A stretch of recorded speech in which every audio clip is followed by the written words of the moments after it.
RSV Academy. Talking about RSV with Louis Bont. The RSV Odyssey, a masterclass. Hello and welcome to the RSV Academy podcast, a scientific podcast brought to you by the Healthcare Research Institute of Santiago de Compostela and the University of Santiago, an academic initiative where we delve into the latest knowledge, research and developments in the RSV world.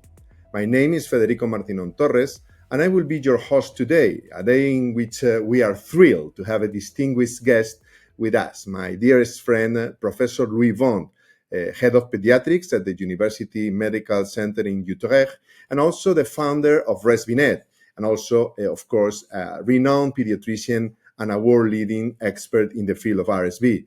Welcome, Luis. Good evening, Federico. It's very nice to be here with you. Thank you. So I think it's important just to remind the audience that Professor Bont has been instrumental in advancing our understanding of RSV. His work has been pivotal in shaping the global research agenda on RSV, and his insights have been invaluable in the development of potential vaccines and treatments. And today, in this podcast, we will be discussing some of the most recent literature in the field of RSV research and asking Louis Bont, Professor Bont, some breakthrough questions based on his own studies and experience.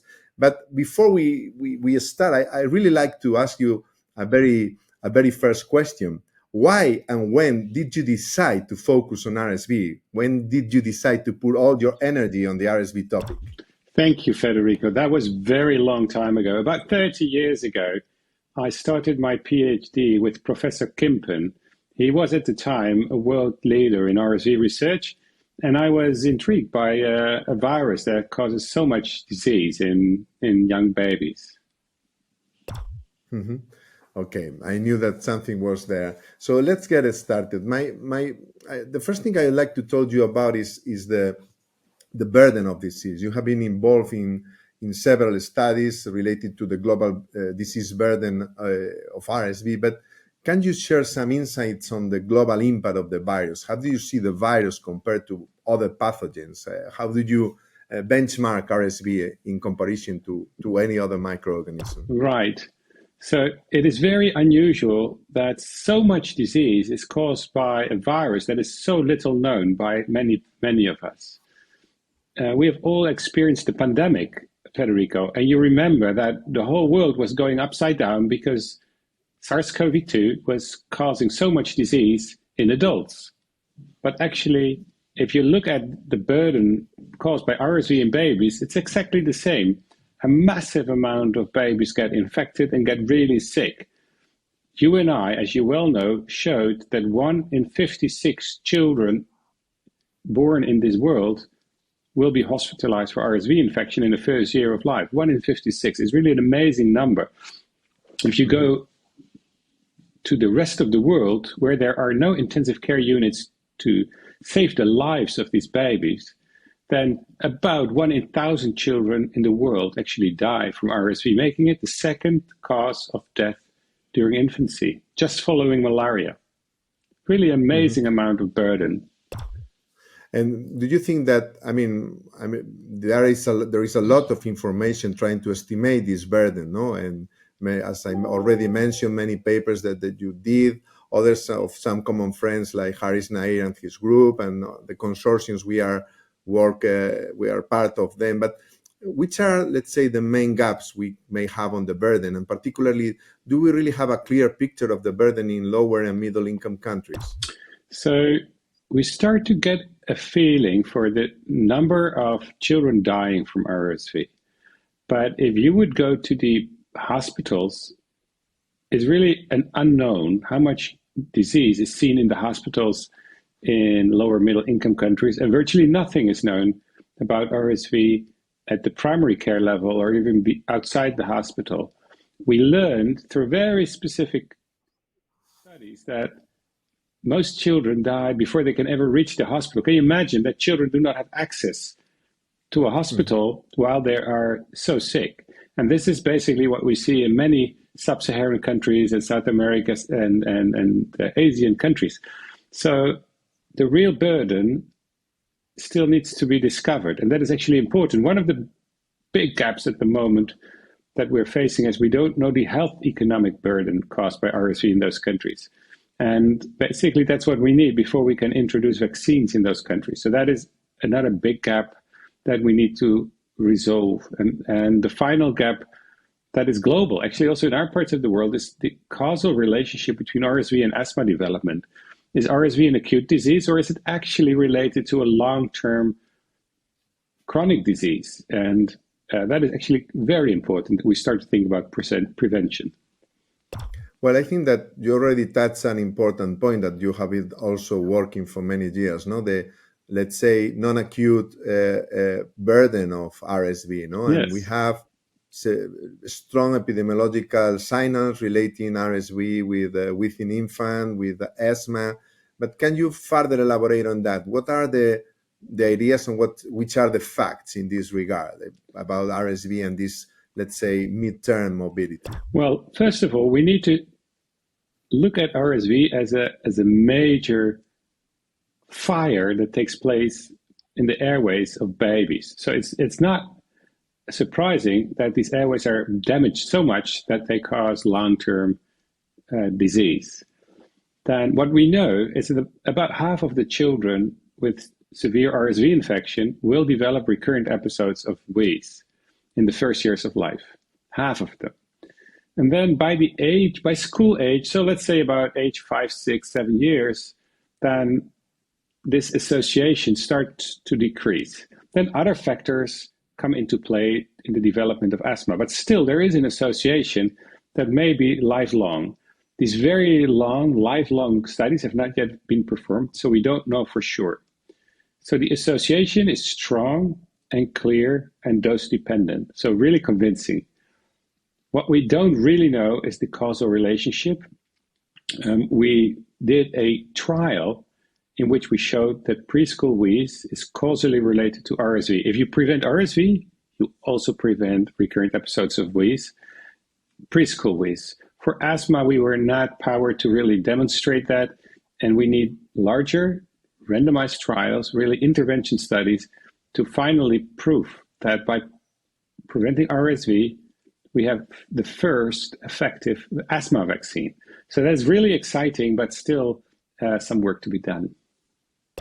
Well, we will talk about that later, but which are your expectations with the upcoming or the recently licensed vaccines and monoclonal antibodies in this regard? I mean, do you really think that they will be able to have an impact in what we are talking, no? The development of midterm mobility, or not? What's your guess, let's say, because we still don't know for sure yet. Right. So my guess is that preschool wheeze, so mild asthmatic symptoms before school age, will decrease. I don't think we're going to see major effects beyond school age. I think the world is just more complex than just a single virus playing such a dominant role in such a complicated disease. So it could be that there is a small effect. Maybe there is no effect, but I don't assume a big effect that has been postulated by some people. I assume that there are so many factors involved in the development of asthma that I think we need to be modest. And I also find it important as academics, you and me, that we tell the people what we know much more than what we assume, because assumption may be wrong. Yeah, that's a wise advice indeed. Well, you already mentioned COVID as a recent experience of what a virus can actually do, but I'd like to speak with you a little bit about COVID and RSV, and maybe to reflect for a moment, which are the lessons that COVID pandemic taught us about RSV, or even just reminded us about RSV. I mean, we all saw how RSV suddenly disappeared or decreased to a minimum with an important change in the predicted or the expected epidemiology. But other lessons were learned also in these pandemic years, and also in the recent years after the pandemic. What are your thoughts in this regard? Because you have already published several papers talking on this topic. Right. So someone, a wise man, told me we need to teach our tongue to say, I don't know. This person is sitting in front of me.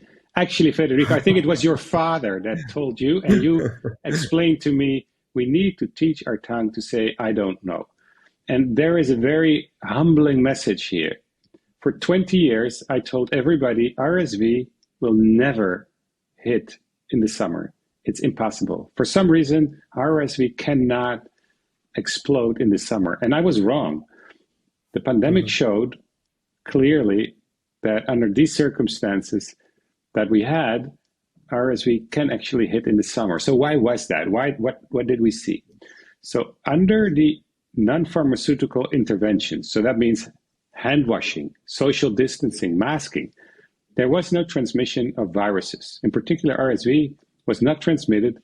So we had a complete flat line of RSV transmission, no transmission at all.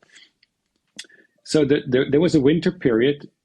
For the first time in my research career, in almost 30 years, we didn't see RSV. And nobody was exposed to RSV. Also, the mothers who were pregnant were not exposed to RSV. So children were born without any antibodies, and the whole society was susceptible to RSV. And then a small spark was enough, like a cigarette lighter in a box of gasoline was enough to set society on fire because society was susceptible. This is what people call the immunity debt. We did not have immunity as a society. So then we saw this explosion of RSV in the summer. And afterwards, we quickly returned to more or less normal. Not entirely. It's a little bit different in different countries.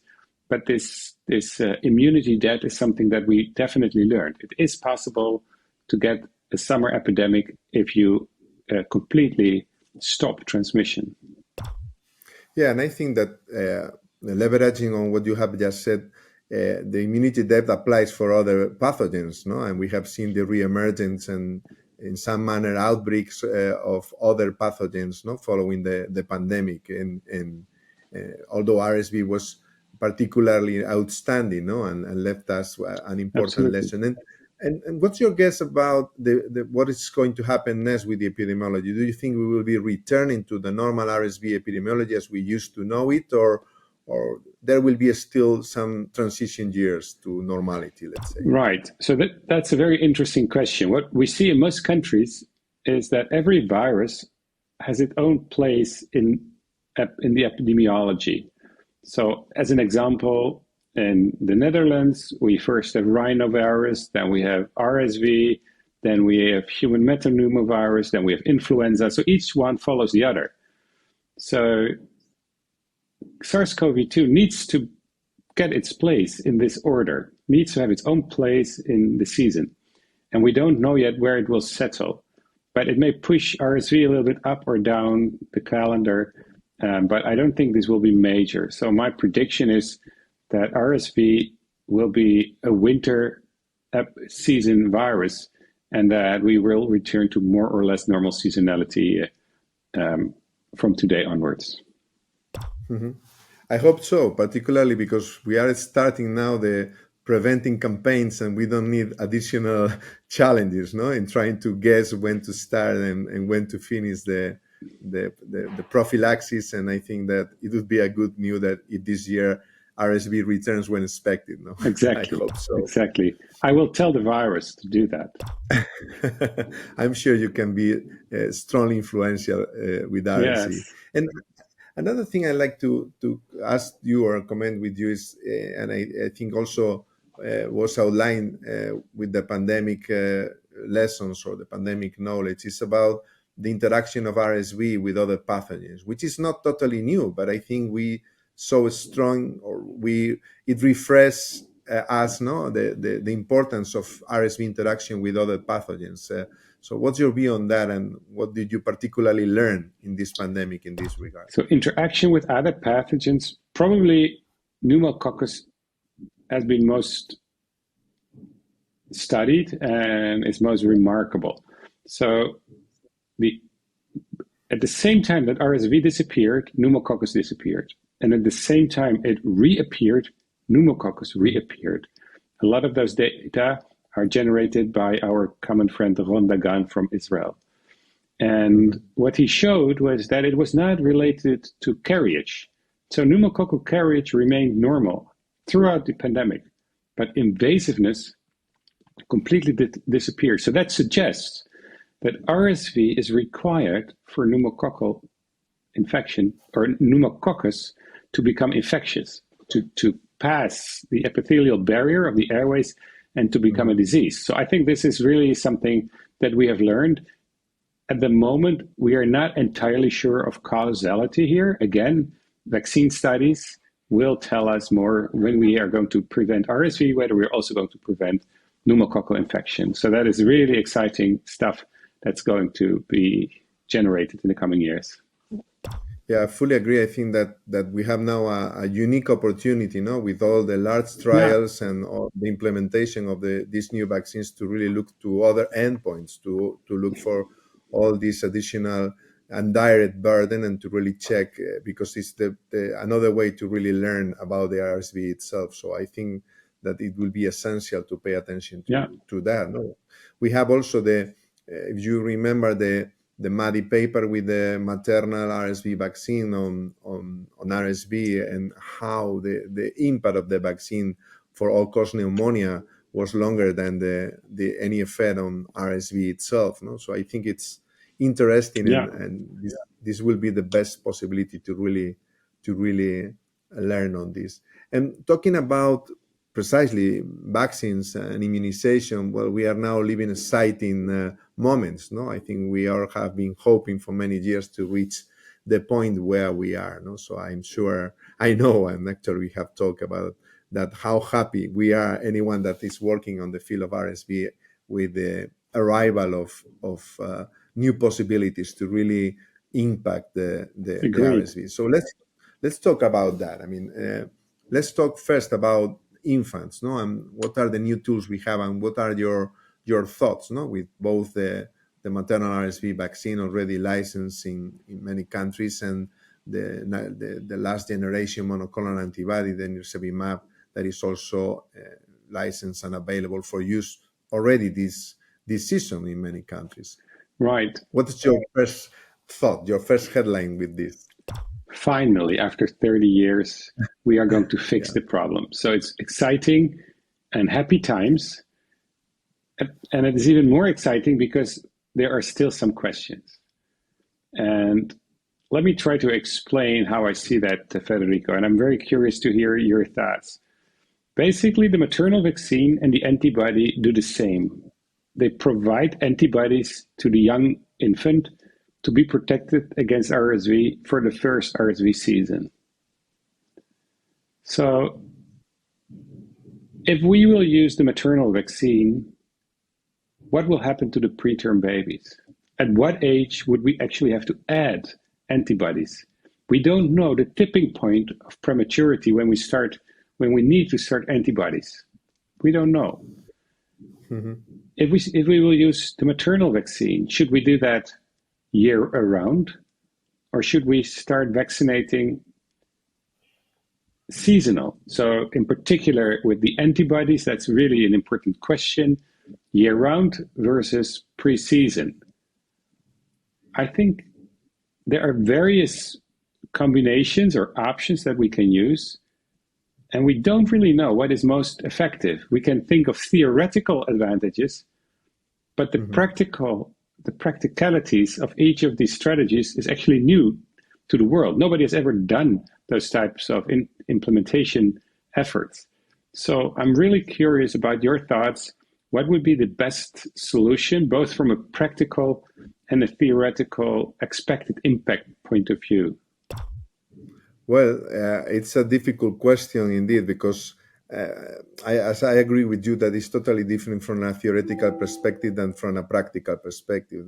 What I say is that first, the world is big, so there will be options to apply and test different approaches, and hopefully we will have specific data for each of the possibilities. But I agree that the first thing is that probably the maternal approach will need for sure of the monoclonal antibody for the specific cases that you cannot reach that way. Let's say those that do not get vaccinated, or the preterms, or those that belong to high-risk groups in different seasons than the time they were born. In that regard, the monoclonal antibody might be more selfish, no, in the sense that they can solve from a programmatic perspective themselves the primary prophylaxis of the infants. So that's for me an important difference to take into account. But of course, there are all the other correction factors. Let's say price, let's say applicability, let's say acceptance. So there are many other factors we really need to consider here. And then the other point you touched, I agree, it's complex because about when to do the prophylaxis, particularly with the maternal immunization, if we do it the full year round or if we do seasonal, no? And you could see how GCVI has already announced to be towards the idea of a full year round vaccination. So I think that the only aim for that is to try to improve coverage.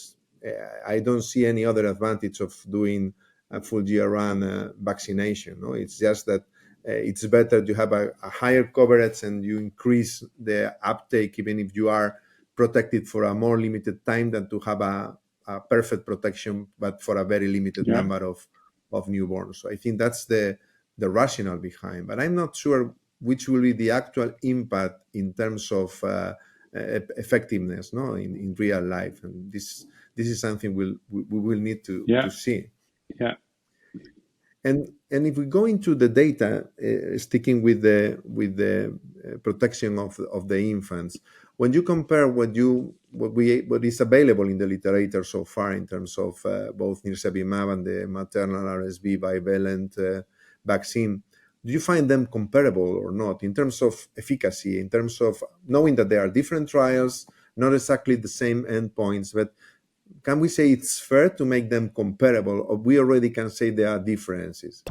So the United Kingdom has defined them as comparable, right? We can use either strategy. And in a way, both are very good solutions to a big problem. So from that perspective, you can say they are equivalent. From a programmatic point of view, and maybe even from an impact point of view, there are specific differences. And let me talk about, let's say, advantages of both strategies. I rather talk about advantages than disadvantages. Yeah. So the advantage of a maternal vaccine is that we are used to maternal vaccination. We do that for pertussis, we do that for influenza, and it is a robust way to induce antibodies. With the vaccine that is licensed, there does not appear to be a safety signal, and mothers will probably accept the vaccine. I'm not sure all mothers. Probably it's not going to be a full coverage. If we look at the antibodies, then that can be considered a standalone solution. You don't need any additional interventions.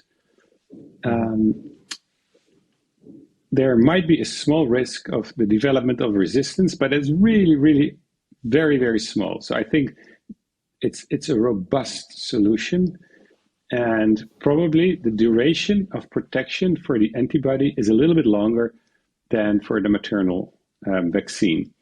And it's really taking the child through the entire first RSV season. If we can frame the antibody as just another pneumonia vaccine during infancy, we may reach very high coverage rates. We may get over 90% coverage, and I think that would be a strategy that I would favor. So I see solutions, and both are very good solutions, but I think it is important to realize that they both have their own advantages.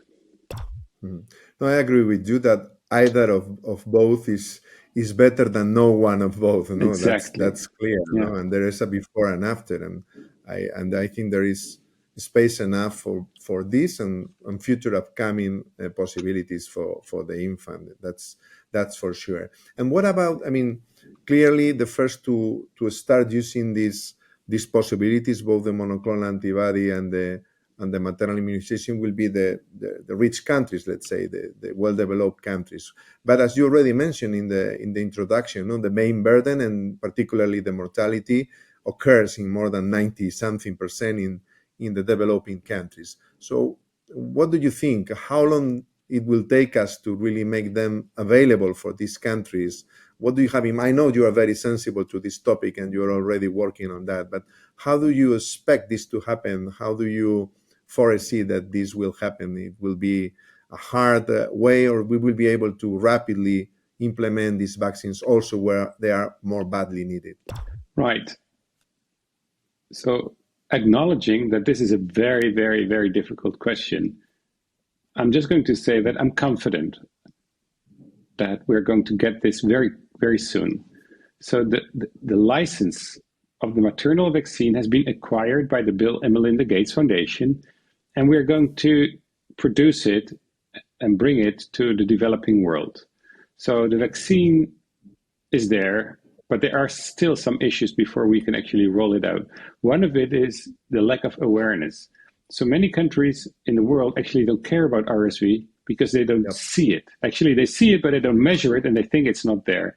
So lack of awareness in the developing world is a major obstacle. For the antibodies, there is an antibody that is in clinical development in phase 2. It's called RSMO1 by the Gates Medical Research Institute. So that's basically a pharmaceutical company owned by the Bill and Melinda Gates Foundation. And they have an antibody that is very, very, very similar, almost indistinguishable from nirsevimab. Mm-hmm. So the aim of that antibody is solely to bring it to the developing world. So I really think that we should not wait long, and in the coming years, we can expect these vaccines to be rolled out. Even the Global Alliance for Vaccines and Immunizations Initiative, Gavi, has RSV on its radar for an investment. And I think people like you and me need to push hard that they actually prioritize RSV for their investment case and basically buy these vaccines for the poorest countries in the world. Well, you can count on me on this push, that's for sure. And I hope you are right, and that this will be not a long and hard journey, but we will be able one way or another to make them available for everybody, and particularly for those that need it more. So before closing the podcast, you already mentioned an important topic, and I know again that you have been working hard on that, is the awareness, how aware people is about RSV, and not only healthcare providers, but particularly the potential vaccines and the potential receptors of treatment and prophylaxis.